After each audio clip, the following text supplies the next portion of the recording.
اگر یہی حرکت آج کوئی کر دینا تو معاف کیجیے گا، نہ جانے کتنے گھر جل جائیں گے، نہ جانے کتنے بچے یتیم ہو جائیں گے، اور نہ جانے کتنی عورتوں کے سہاگ اجڑ جائیں گے۔ اور یہی وجہ ہے کہ آج دیکھتے ہیں ہم لوگ سوشل میڈیا پہ کہ ذرا سی جہاں کہیں بھی مسجد اور مندر کی بات آ جاتی ہے، تھوڑی بات کو لے کر کے کتنا بڑا مدعا کھڑا کر دیا جاتا ہے، نہ جانے کتنے شہر جل جاتے ہیں ان سب چیزوں کو لے کر کے۔ لیکن آپ دیکھیے مصطفیٰ جان رحمت کے سامنے ایک بندہ مسجد میں آ کر کے پیشاب کرتا ہے۔ ہمارا دین رحمت کا دین ہے، خدا را اس کو رحمت ہی رہنے دو، تم اس دنیا میں کسی کے لیے دشواری پیدا کرنے کے لیے نہیں آئے ہیں۔ السلام علیکم ورحمۃ اللہ تعالی وبرکاتہ۔ الحمد للہ رب العالمین والصلاة والسلام علی سید المرسلین وعلی آلہ واصحابہ واہل بیتہ وذریاتہ اجمعین، اما بعد فاعوذ باللہ من الشیطان الرجیم، بسم اللہ الرحمن الرحیم۔ قولوا للناس حسنا، وقال اللہ تعالی فی کریمۃ اخری وقولا قولا لینا، صدق اللہ العظیم وصدق رسولہ النبی الامین المتین الکریم، ونحن علی ذلک لمن الشاہدین والشاکرین، والحمد للہ رب العالمین۔ درود پاک پڑھیں، اللہم صلی علی سیدنا شفیعنا مولانا محمد وآلہ وبارک وسلم، صلاۃ و سلاما دائما علیک حبیبی یا رسول اللہ، وعلی آلک و اصحابک یا حبیب اللہ صلی اللہ تعالی علیہ وآلہ وسلم۔ محترم حاضرین جمعہ، اللہ کا شکر ہے کہ اللہ رب العزت نے ہم سب کو اسلام کی دولت سے نوازا ہے، اور ہم سب کو اپنے محبوب نبی حضور رحمت عالم صلی اللہ علیہ وسلم کا امتی بنایا ہے، ہمیں مسلمان بنایا ہے۔ لیکن آج پوری دنیا میں تقریباً 2 ارب مسلمانوں کی آبادی ہے۔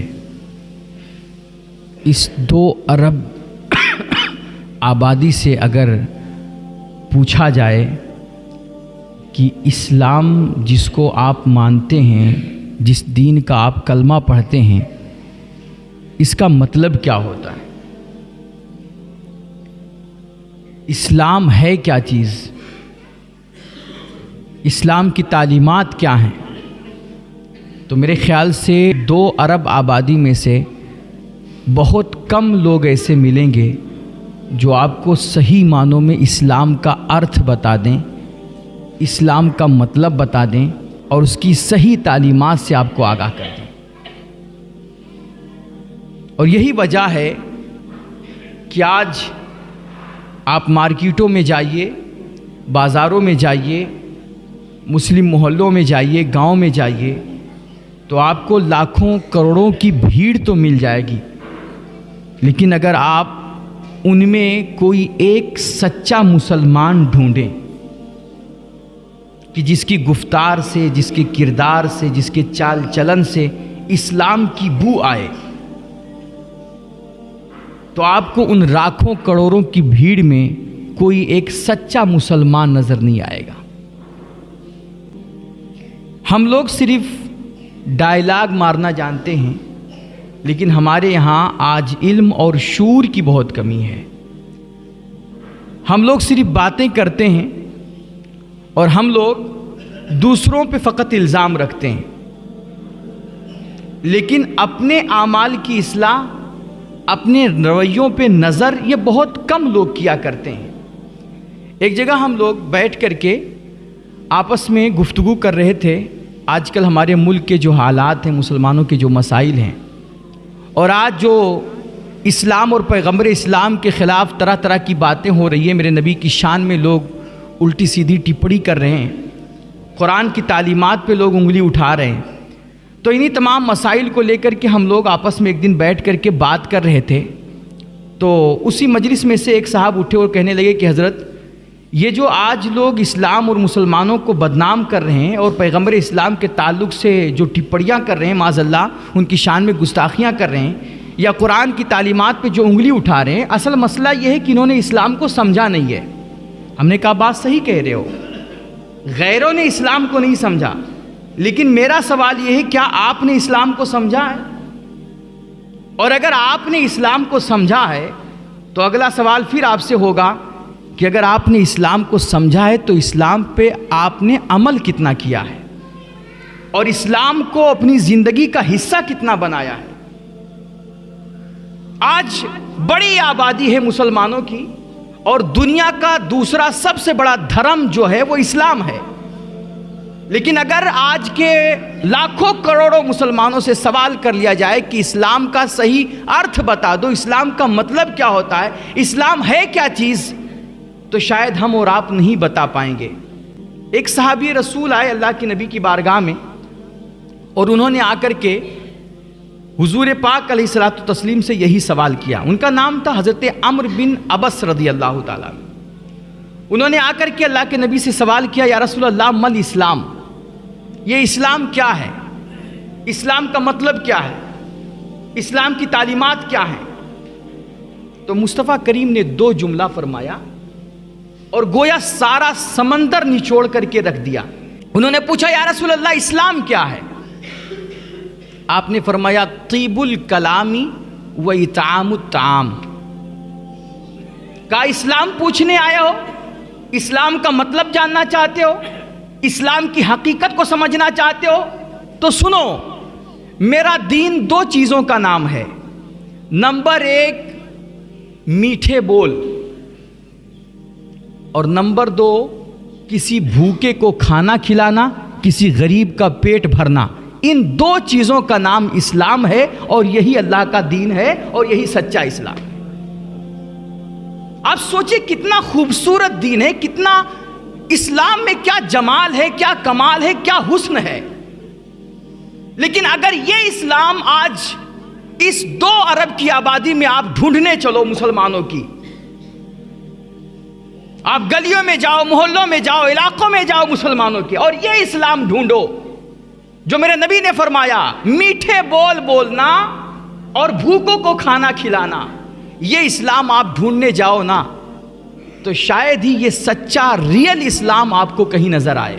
ہم لوگ کے لفظوں میں تلخی ہے، لہجوں میں کڑواہٹ ہے، بولیاں بولتے ہیں تو زہر اگلتے ہیں، دل پھاڑتے ہیں، کلیجہ چھلنی کرتے ہیں، اور اخلاق اور رویے ایسے ہم لوگوں کے گھٹیا ہو چکے ہیں کہ کہیں کسی ایک ادا سے، کسی ہمارے گفتار سے، ہمارے کردار سے، ہمارے چال چلن سے، ہمارے ویوہار سے آپ کو لگے گا ہی نہیں کہ یہ مصطفیٰ کریم کا کلمہ پڑھنے والا ہے اور یہ دین رحمت کا ماننے والا بندہ ہے۔ میرے بھائی، اسلام کو سمجھو اور سمجھاؤ۔ دیکھو میں آپ کو بتا رہا ہوں مصطفیٰ کریم نے کیا کمال کی تربیت کی ہے لوگوں کو، اور اسلام جا کر کے لوگوں کے سامنے آپ نے صرف بھاشڑ نہیں دیا ہے، بلکہ حضور نے اسے عملی طور پہ کر کے دکھایا ہے، اور عملی طور پہ لوگوں کو سمجھایا ہے کہ اسلام کا مطلب کیا ہوتا ہے۔ ایک دفعہ حضور پاک علیہ الصلوۃ والتسلیم مسجد نبوی میں جلوہ افروز تھے، صحابہ کرام بھی بیٹھے ہوئے تھے۔ اچانک ایک شخص آتا ہے، وہ کوئی نادان لڑکا نہیں ہوتا ہے، مجنون پاگل دیوانہ نہیں ہوتا ہے، عاقل بالغ سوجھ بوجھ رکھنے والا ایک انسان آتا ہے مسجد میں، اور مسجد میں آ کر کے وہ پیشاب کرنا شروع کر دیتا ہے۔ دھیان دیجئے گا میری باتوں پر، یہ کوئی معمولی بات میں نہیں بول رہا ہوں بھائی۔ آج اگر نماز میں غلطی سے کسی کا موبائل فون بج جائے نا، تو ہم لوگ ایسے گھورتے ہیں کہ جیسے کتنا بڑا مجرم ہے یہ۔ لیکن ایک بندہ حضور کے سامنے آ کر کے مسجد نبوی میں آ کر کے پیشاب کرنے لگ جاتا ہے۔ بھائی یہ کوئی معمولی بات میں نہیں کر رہا ہوں، اگر یہی حرکت آج کوئی کر دینا تو معاف کیجئے گا، نہ جانے کتنے گھر جل جائیں گے، نہ جانے کتنے بچے یتیم ہو جائیں گے، اور نہ جانے کتنی عورتوں کے سہاگ اجڑ جائیں گے۔ اور میں صرف مسلمانوں کی بات نہیں کر رہا ہوں، کسی بھی دھرم کا ماننے والا ہو، کسی بھی قوم کا بندہ ہو، ہر کسی کو اپنے دھارمک استھلوں سے محبت ہوتی ہے، وہ اپنی عبادت گاہوں کا اپمان برداشت نہیں کر پاتا ہے۔ وہ اپنے مندر مسجدوں سے محبت کرتا ہے. تو کسی بھی قوم کی دھارمک استھلوں کی جب بے حرمتی ہوگی، ان کی عبادت گاہوں کا جب اپمان ہوگا، تو کوئی بندہ اس کو برداشت نہیں کرے گا. اور یہی وجہ ہے کہ آج دیکھتے ہیں ہم لوگ سوشل میڈیا پہ کہ ذرا سی جہاں کہیں بھی مسجد اور مندر کی بات آ جاتی ہے، تھوڑی بات کو لے کر کے کتنا بڑا مدعا کھڑا کر دیا جاتا ہے. نہ جانے کتنے شہر جل جاتے ہیں ان سب چیزوں کو لے کر کے. لیکن آپ دیکھیے مصطفیٰ جان رحمت کے سامنے ایک بندہ مسجد میں آ کر کے پیشاب کرتا ہے. اب صحابہ کرام کو غصہ آتا ہے، وہ دوڑتے ہیں اس بندے کی طرف، چلو پکڑتے ہیں اس کو اور ابھی مار کر اس کا حلیہ بگاڑ دیں گے. صحابہ کرام کو غصہ آیا، وہ دوڑے اور لپ کے اس بندے کی طرف. مصطفیٰ کریم یہ سب کچھ دیکھ رہے ہیں. آپ نے صحابہ کرام کو روکا، رک جاؤ، اس بندے کو پہلے پیشاب کر لینے دو. بھائی مسجد میں پیشاب کر رہا ہے اور حضور کیا فرما رہے ہیں؟ رک جاؤ، اس کو پہلے پیشاب کر لینے دو. جب وہ بندہ پیشاب کر چکا تب حضور نے اس کو اپنے پاس بلایا اور نہایت نرمی کے ساتھ، محبت کے ساتھ، بڑے ہی مشفقانہ انداز میں اس کو اپنے پاس بلایا اور صحابہ کرام کو حکم دیا کہ صحابہ تم لے جا کر کے اس جگہ پر جہاں اس نے پیشاب کیا ہے وہاں جا کر کے پانی ڈال دو اور اس جگہ کو صاف کر دو. اور آپ نے اپنے صحابہ کو سمجھایا کہ سنو، تم اس دنیا میں جو بھیجے گئے ہو لوگوں کے لیے تنگی اور دشواری کا سبب بننے کے لیے نہیں. ہمارا دین رحمت کا دین ہے، خدا را اس کو رحمت ہی رہنے دو. تم اس دنیا میں کسی کے لیے دشواری پیدا کرنے کے لیے نہیں آئے ہیں، بلکہ اس دنیا میں تم لوگوں کے لیے آسانیاں پیدا کرنے کے لیے آئے ہو. تم لوگوں کے لیے رحمت بن کر کے آئے ہو. تم اللہ کے بندوں کو ہمارے دین سے دور مت کرو، بلکہ ان سے محبت کر کے، ان کے ساتھ نرمی کا برتاؤ کر کے ان کو اللہ کے دین سے قریب کرنے کی کوشش کرو. اور پھر حضور نے اس بندے کو اپنے پاس بلایا، اپنے سامنے بٹھایا اور پھر آپ نے اس بندے سے کہا بھائی تمہیں معلوم ہے یہ جگہ کون سی ہے؟ اس نے کہا ہاں. آپ نے فرمایا یہ جگہ مسجد ہے بھائی، یہاں پہ اللہ کی عبادت ہوتی ہے، یہاں پہ اللہ کا ذکر ہوتا ہے. یہ جگہ نماز پڑھنے کے لیے مخصوص ہے، یہ پیشاب اور پاخانہ کرنے کے لیے نہیں مخصوص ہے. کہتے ہیں حضور نے اس بندے کو اتنی محبت سے یہ بات سمجھائی اور اس کے سامنے اتنا اپنی اعلیٰ ظرفی کا اظہار کیا، اتنا حوصلہ دکھایا. وہ بندہ آپ کے اخلاق سے اتنا متاثر ہوا، اتنا پربھاوت ہوا کہ وہ ہمیشہ ہمیش کے لیے مصطفیٰ جان رحمت کا غلام بن کر کے رہ گیا. پھر اس کے آگے کے جملے اس نے کہا میرے ماں باپ آپ پہ قربان، یا رسول اللہ میں نے اتنی غلیظ حرکت کی، میں نے اس مسجد میں آ کر کے پیشاب کیا، لیکن آپ کی شان درگزر، آپ کا بڑا دل، آپ کا حوصلہ، آپ کی وسعت قلبی اور آپ کی رحم دلی، آپ کے سامنے میں نے مسجد میں پیشاب کیا، لیکن آپ نے نہ مجھے ڈانٹا، نہ جھڑکا، نہ جھپٹا، نہ کوئی تماچا لگایا. آپ نے کتنی محبت کے ساتھ مجھے سمجھایا ہے. یا رسول اللہ اگر اس چیز کا نام اسلام ہے تو پھر میں ہمیشہ ہمیش کے لیے اسلام کو دل سے قبول کرتا ہوں اور میں کلمہ پڑھ کر کے مسلمان ہوتا ہوں. یہ ہے ہمارا دین، نرمی، انسانیت، پیار اور محبت اور اللہ کے بندوں کے ساتھ آسانیاں کرنا. اب دوسرا واقعہ سنیے. میرے حضور کی بارگاہ میں ایک اور شخص آتا ہے اور آ کر کے ڈائریکٹ بولتا ہے سب کے سامنے بھرے مجمع میں، یا رسول اللہ ایذن لی بالزنا، کہ اللہ کے نبی مجھے زنا کرنے کی اجازت دیجئے. اللہ اکبر، بلاತ್ಕಾರ کرنے کی چھوٹ دیجئے. اچھا یہی سوال ہم سے آپ سے اگر کوئی کر لے تو سوچو ہمارا آپ کا ریئیکشن کیا ہوگا، کتنا غصہ آئے گا. ہاں کیا مطلب ہم لوگ کیا بولیں گے؟ شاید پوری دنیا میں اس کو ہم رسوا کر ڈالیں. اتنا غلیظ ہو گیا، اتنا ناپاک آدمی آ کر کے کھلم کھلا علل اعلان گناہ کرنے کی اجازت مانگ رہا ہے، زنا کرنے کی. اتنا بدترین گناہ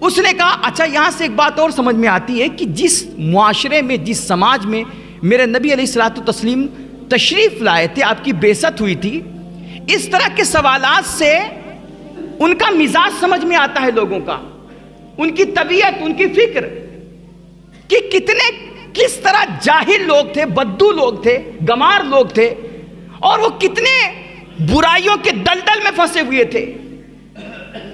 لیکن اللہ کی قسم جب مصطفیٰ جان رحمت اس دھرتی پہ تشریف لاتے ہیں نا تو کہتے ہیں مصطفیٰ کریم نے ایسا لوگوں کو سنوارا، ایسی لوگوں کی تربیت کی، اور ایسا آپ نے ان کی اصلاح فرمائی، اور آپ نے ان کو انسانیت کے وہ اقدار سکھائے، وہ اعلیٰ اخلاق بتائے، اور ان کے اندر اتنا احساس پیدا کیا کہ کہتے ہیں کہ خود نہ تھے جو راہ پہ اوروں کے ہادی بن گئے، اللہ اللہ موت کو کس نے مسیحا کر دیا۔ یہ مصطفیٰ جان رحمت کے ایک نظر کی کرامت ہے کہ پہلے جو لوگ دوسروں کی عزتیں لوٹا کرتے تھے، مصطفیٰ کی صحبت میں آئے تو وہ عزتوں کی حفاظت کرنے والے بن گئے۔ جو پہلے دوسروں کا لوٹ چھین کر کے کھایا کرتے تھے، مصطفیٰ کی صحبت میں آئے تو قربانیاں دینے والے بن گئے، ایثار کرنے والے بن گئے۔ تو میرے بھائی، اس بندے نے آ کر کے سوال کیا، یا رسول اللہ ایذن لی بالزنا، مجھے بلاತ್کار کرنے کی چھوٹ دے دیجئے، میں زنا کرنا چاہتا ہوں، میں گناہ کرنا چاہتا ہوں، آپ مجھے بلاತ್کار کرنے کی، گناہ کرنے کی چھوٹ دیجئے۔ اللہ اکبر، وہ بندہ دور بیٹھ کر کے یہ سوال کر رہا تھا۔ اب وہاں پر حضور کا اخلاق دیکھیے، اور مصطفیٰ جان رحمت کی اعلیٰ ظرفی دیکھیے، نبی اکرم صلی اللہ علیہ وسلم کا بڑا دل دیکھیے۔ اس بندے نے جب بلاತ್کار کرنے کی چھوٹ مانگی، وہ دور بیٹھا ہوا تھا، مصطفیٰ کریم نے پہلے اس کو محبت سے اپنے قریب بلایا، ادھر آ بھائی، آیا، اور اس کو اپنے پاس آپ نے بٹھایا، اور پھر آپ نے اس بندے سے نہایت شفقت بھرے لہجے میں پوچھا، بھائی کیا کہہ رہے ہو، کس چیز کی اجازت مانگ رہے ہو؟ اس نے کہا ایذن لی بالزنا، مجھے زنا کرنے کی اجازت دے دیجئے۔ مصطفیٰ کریم نے فرمایا ٹھیک ہے، لیکن یہ بتاؤ اتحبہ لامک، یہ گناہ اپنی ماں کے ساتھ تم پسند کرو گے؟ اللہ اکبر، جیسے حضور نے یہ جملہ کہا نا، اس بندے کا مزاج ہی بدل گیا، طبیعت ہی بدل گئی، اس کا سوچنے سمجھنے کا زاویہ ہی چینج ہو گیا۔ حضور نے کہا بھائی تم گناہ زنا کرنے کی اجازت مانگنے آئے ہو، یہ بتاؤ یہ زنا تم اپنی ماں کے ساتھ پسند کرو گے؟ اس بندے نے کہا لا واللہ یا رسول اللہ، یہ تو کبھی میں اپنی ماں کے ساتھ سوچ بھی نہیں سکتا، تصور بھی نہیں کر سکتا اس گناہ کا۔ تو حضور نے بڑے ہی شفقت بھرے لہجے میں فرمایا بھائی اگر تم اس گناہ کا اپنی ماں کے ساتھ تصور نہیں کر سکتے تو وَلَلنَّاسُ يُحِبُّهُ لِأُمَّهَاتِهِمْ، تو دوسرے لوگ بھی تو اپنی ماؤں کے ساتھ یہ گناہ پسند نہیں کریں گے نا، دوسرے لوگ بھی تو اپنی ماؤں کے ساتھ یہ گناہ برداشت نہیں کریں گے نا۔ اور پھر حضور نے ایک ایک جو رشتہ دار کی عورتیں ہوتی ہیں سوال کیا، اس پہ سوال کر رہے، دیکھو چوٹ کیسی لگا رہے۔ اس نے کہا مجھے گناہ کرنے کی، زنا کرنے کی اجازت دیجئے۔ حضور نے فرمایا تم اپنی ماں کے ساتھ یہ کرنا پسند کرو گے؟ کہا کبھی نہیں۔ کہا اتحبہ لبنتک، اپنی بیٹی کے ساتھ کرنا پسند کرو گے؟ کہا کبھی نہیں۔ حضور نے پوچھا اتحبہ لاختک، اپنی بہن کے ساتھ یہ گناہ پسند کرو گے؟ اس طرح حضور سوال کرتے رہے۔ حضور نے پوچھا کہ بتاؤ تم اپنی ماں کے ساتھ یہ گناہ پسند کرو گے؟ اپنی بیٹی کے ساتھ یہ گناہ پسند کرو گے؟ اپنی بہن کے ساتھ یہ گناہ پسند کرو گے؟ اس نے کہا لا واللہ یا رسول اللہ، میں تو کبھی سوچ بھی نہیں سکتا اس طرح کے ناپاک حرکت کا اپنی بہن بیٹیوں کے ساتھ۔ تو مصطفیٰ کریم نے فرمایا اگر تم اپنی بہن بیٹی کے ساتھ اس گناہ کا تصور نہیں کر سکتے تو تم جس کے ساتھ منہ کالا کرو گے وہ بھی تو کسی کی ماں ہی ہوگی نا، وہ بھی تو کسی کی بہن ہی ہوگی نا، وہ بھی تو کسی کی بیٹی ہی ہوگی نا۔ بھائی اگر تم اپنے گھر کی عزت کی حفاظت چاہتے ہو تو پھر دوسروں کی بہن بیٹیوں کی عزت پہ نظر کیوں ڈالتے ہو؟ دوسروں کی بہن بیٹیوں پہ گندی نگاہ کیوں رکھتے ہو؟ مصطفیٰ جان رحمت نے اس بندے کو بڑے انوکھے انداز میں اس گناہ کی اتنی نفرت پیدا کر دی، اتنا گھن پیدا کر دیا کہ 3-4 سوال کیا کیا آپ نے، صرف سوال سن کر کے اس بندے نے توبہ کر لیا اور کہا یا رسول اللہ میں کبھی بھی اس گناہ کا تصور اپنے ذہن میں نہیں لاؤں گا۔ اور پھر مصطفیٰ جان رحمت نے اللہ کی بارگاہ میں ہاتھ اٹھائے اور آپ نے اس بندے کے لیے 3 دعا کی۔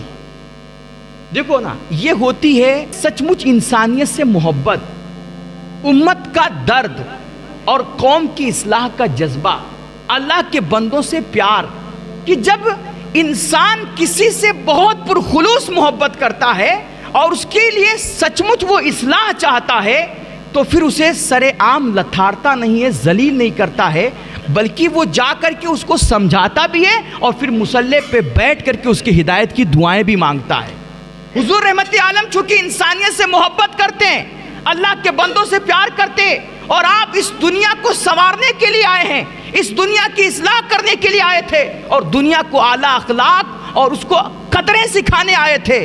اس لیے حضور نے اس بندے کی اصلاح بھی فرمائی، تربیت بھی فرمائی، اس کو گناہ سے روکا بھی، اور پھر اللہ کی بارگاہ میں ہاتھ اٹھا کر کے آپ نے 3 دعا کی۔ آپ نے فرمایا اللہم طہر قلبہ واغفر ذنبہ وحسن فرجہ، اے میرے پروردگار اس بندے کے دل کو تو پاک اور صاف فرما دے، اے اللہ اس کے من کو، اس کے ذہن کو تو صاف فرما دے، اس طرح کی غلاظتوں سے، ناپاک ارادوں سے تو اس کو پاک کر دے۔ ارے اللہ اگر اس نے کبھی کوئی گناہ کیا ہو تو پروردگار اس کے گناہوں کو تو بھی معاف فرما دے۔ وحسن فرجہ، اور آج کے بعد سے میرے مالک تو اس کے شرمگاہ کی حفاظت فرما، اور اس کو اس طرح کے گناہوں سے اور ناپاک ارادوں سے تو بچا لے۔ اس طرح حضور نے دعا کی۔ کہتے ہیں زندگی پھر ہو گئی، گزر گئی، اس بندے نے کبھی اس گناہ کا خیال بھی نہیں کیا، اس کے ذہن میں کبھی تصور بھی نہیں آیا۔ تو یہ ہے ہمارا دین، یہ ہے مصطفیٰ کریم کی تربیت کا انداز، اور یہ ہے حضور کی انسانیت سے محبت اور اپنی امت کا درد۔ لیکن آج ہم لوگ اگر کسی کے اندر کوئی برائی دیکھ لیں گے، کسی کے اندر کوئی غلطی دیکھ لیں گے، تو جب تک اس کو 10 لوگوں سے بیان نہیں کریں گے، اور یا پھر اگر اللہ نے ہمیں اس طرح بنایا ہے کہ ہمارے ہاتھ میں طاقت ہے، پاور ہے، تو اس کو جب تک سر عام ذلیل نہیں کریں گے۔ کہتے ہیں کہ بھیا ہم تو حق بولی تھے، اب حق تو کڑوا ہوتا ہے۔ بھائی آپ کون سا حق بول رہے ہیں کہ یار خاندان ٹوٹ جا رہا ہے، 2 دل جدا ہو جا رہے ہیں، بیوی شوہر میں جھگڑا ہو رہا ہے، اور بھائی جدا ہو جا رہے ہیں، یہ کون سا حق ہے؟ حق بولنے کا ایک ڈھنگ ہوتا ہے۔ کس نے کہا کہ حق بات کڑوی ہوتی ہے؟ اگر حق کڑوی ہوتی نا تو آج پوری دنیا میں جو آج 2 ارب کی آبادی اسلام کا کلمہ پڑھ رہی ہے، آج اتنی دور تک اسلام پھیلا نہ ہوتا، کیونکہ سب سے بڑا حق اور سچ تو اسلام ہے نا۔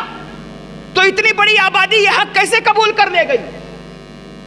اتنی بڑی دنیا اس سچ کو کیسے ایکسپٹ کر لے گئی؟ چونکہ یہ حق بولنے کا ایک انوکھا انداز ہوتا ہے۔ ایک بادشاہ تھا، اس نے ایک دفعہ ایک خواب دیکھا کہ میرے دانت سارے ٹوٹ کر کے جھڑ گئے ہیں۔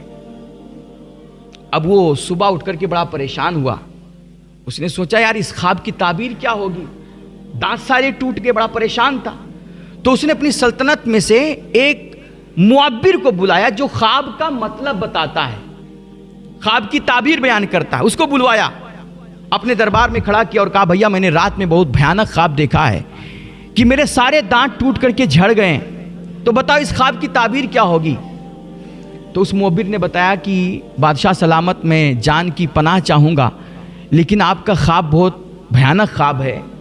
اس خواب کا مطلب یہ ہوتا ہے کہ آپ کے جتنی فیملی کے لوگ ہیں، آپ کی بیوی ہے، بچے ہیں، لڑکی ہے، لڑکا ہے، جو کچھ بھی ہیں آپ کی فیملی میں جتنے افراد ہیں، یہ سب آپ کی نظروں کے سامنے مر جائیں گے، ایک ایک کر کے دنیا سے رخصت ہو جائیں گے۔ اب بادشاہ نے جیسے یہ خواب سنا، اس کا مطلب سنا، اس کو بڑا غصہ آیا، کتنی منحوس بات کر رہا ہے۔ بادشاہ نے کہا اس کو پکڑو اور لے جاؤ جلاد کے حوالے کر دو، اس کا سر قلم کر دو، اتنی منحوس بات کرتا میرے سامنے۔ اب اس کا سر قلم کر دیا گیا، لیکن بادشاہ کو اب یہ خواب پریشان کر رہا تھا۔ دوسرے دن اس نے دوسرے معبر کو بلایا اور کہا بھائی میں نے بڑا بھیانک خواب دیکھا ہے، بتاؤ اس کا مطلب کیا ہوتا ہے؟ اس نے کہا کہ کیا خواب دیکھا؟ اس نے بتایا کہ میرے سارے دانت ٹوٹ کر کے جھڑ گئے، میں نے یہ خواب دیکھا۔ تو اس معبر نے کہا کہ بادشاہ سلامت آپ کو مبارک ہو، بڑا مبارک خواب ہے آپ کا۔ اس خواب کا مطلب یہ ہوتا ہے کہ آپ کے پورے خاندان، پوری فیملی میں اللہ آپ کو سب سے زیادہ عمر نصیب فرمائے گا، پوری فیملی میں سب سے زیادہ لمبی عمر آپ کی ہوگی۔ کہتے ہیں بادشاہ نے جیسے یہ خواب کی تعبیر سنی بڑا خوش ہوا اور اپنی خزانچیوں سے کہا کہ بھیا اس کو ہیرے جواہرات دو، اس کو انعامات و اکرامات سے نوازو۔